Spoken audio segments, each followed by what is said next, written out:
தந்தை, மகன், தூய ஆவியின் பெயராலே ஆமேன். மூவொரு கடவுளுடைய அருளும் ஆசீரும் பாதுகாப்பு வழி நடத்துதலும் உங்களோடு இருப்பதாக. அருளின் காலம் நாள் 30.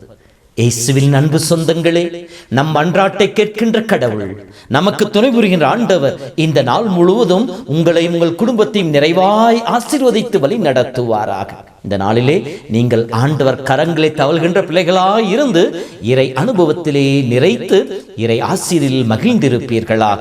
உங்களை வாழ்த்துகிறேன், உங்களுக்காக ஜெபிக்கின்றேன். அன்பு சொந்தங்களே, தவக்காலத்து இறுதி நாட்களை நெருங்கிக் கொண்டிருக்கின்றோம்.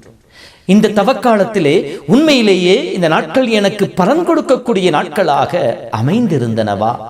சிறிது அலசி பார்ப்போமே. தவக்காலத்தினுடைய மைய நோக்கமாக இருப்பது மனமாற்றம், ஆண்டவரோடு மீண்டும் இணைவது, இறை அருளை பெற்றுக்கொள்வது. அந்த நிலைக்கு முன்னால் இருக்கின்ற படிநிலைகளை நாம் செய்கின்ற பொழுது இந்த இறுதி ஆசீர் நமக்கு நிறைவாக கிடைப்பதாக இருக்கும்.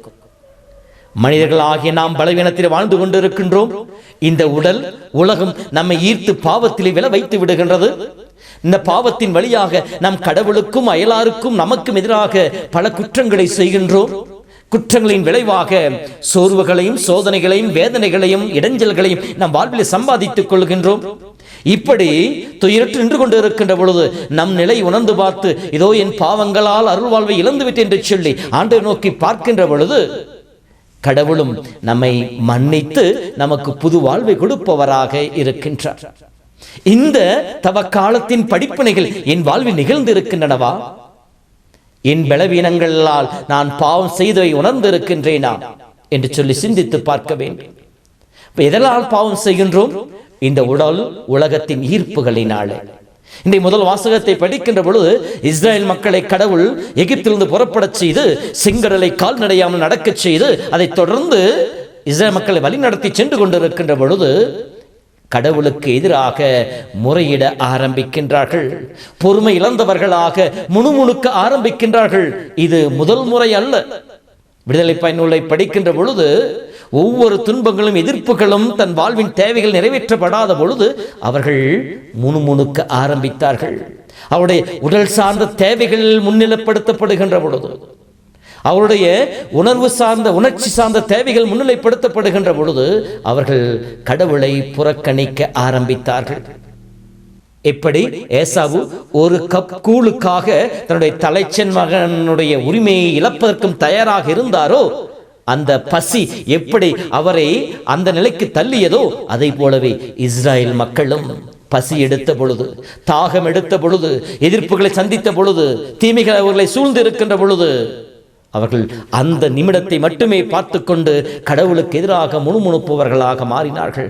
கடவுளுக்கு எதிராக பேசுபவர்களாக மாறினார்கள். தங்கள் அடிமை நிலையை நினைத்துக் கொண்டு அதுவே போதும் என்று சொல்லி அதை திரும்பி பார்ப்பவர்களாக இருந்தார்கள். கடவுளும் பொறுமை இழக்கின்றார். அவர்கள் மத்தியிலே கொள்ளிவாய் பாம்புகளை அனுப்புகின்றார். பாவத்தின் விளைவாய் வருகின்ற அந்த சோர்வுகளையும் சோதனைகளையும் வேதனைகளும் அவர்கள் சந்திக்க ஆரம்பிக்கின்றார்கள்.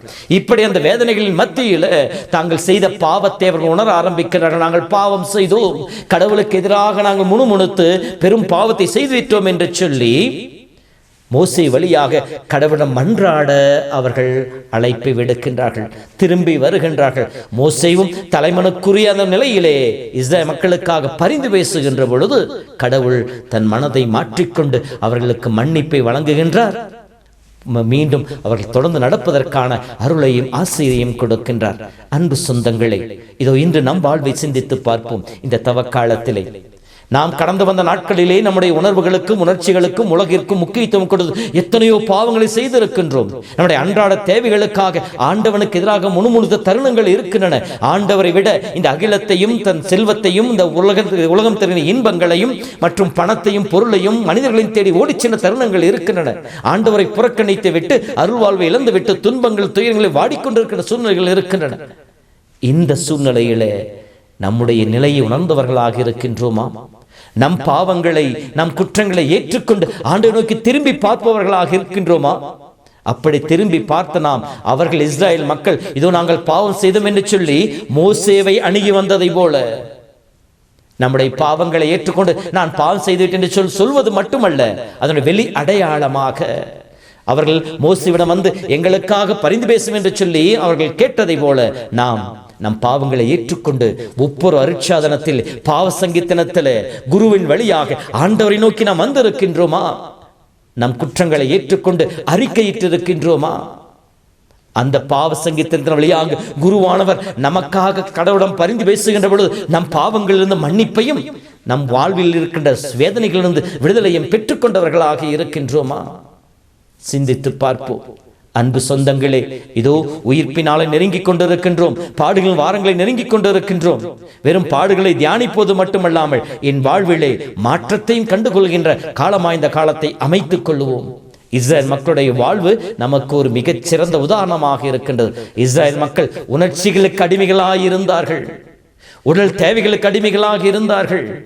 தன்னுடைய பசி தாகத்தை தாங்க முடியாமல் அதற்கு அடிமைப்பட்டு நாவிற்கும் சுவைக்கும் அடிமைப்பட்டு போய் கிடந்தார்கள். எனவேதான் ஆண்டவனையும் புறக்கணிக்க அவர்கள் தயங்கவில்லை. நாமும் நம்முடைய உடலுக்கும் உணர்ச்சிகளுக்கும் உடல் தேவைகளுக்கும் நம்முடைய நாவிற்கும் அடிமைப்பட்டு போனோம் எனில் நாம் ஆண்டவரை எதிர்ப்பவர்களாக மாறுவோம், அயலாரை எதிர்ப்பவர்களாக மாறுவோம், அருள்வாழ்வு இறந்தவர்களாக மாறிவிடுவோம். எச்சரிக்கையாக இருப்போம். எந்தெந்த நிலைகளிலே நான் அடிமைப்பட்டு அருள்வாழ்வை இழந்திருக்கேன் என்பதை சிந்தித்து பார்ப்போம். அருள் சாதனத்தின் வழியாக குருவோடு இணைந்து குரு வழியாக புது வாழ்வையும் பாவ மன்னிப்பையும் பெற்றுக்கொள்வோம். சாவின் தலையிலிருந்து காப்பாற்றப்பட்ட இஸ்ரவேல் மக்களைப் போல நாமும் சாவின் தலையிலிருந்து சாத்தான் பிடியிலிருந்து நம்மையே காத்துக்கொள்ளுவோம். கடவுள் நம்மை ஆசீர்வதிப்பாராக. ஆண்டவர் உங்களோடு இருப்பாராக. எல்லாம் வல்ல இறைவன் தந்தை, மகன், தூய ஆவி உங்களை நிறைவு ஆசீர்வதித்து பாதுகாப்பாராக. ஆமென். அளவில்லா இரக்கம் கொண்டவரே, அனுதினம் என்னை ஆள்பவரே,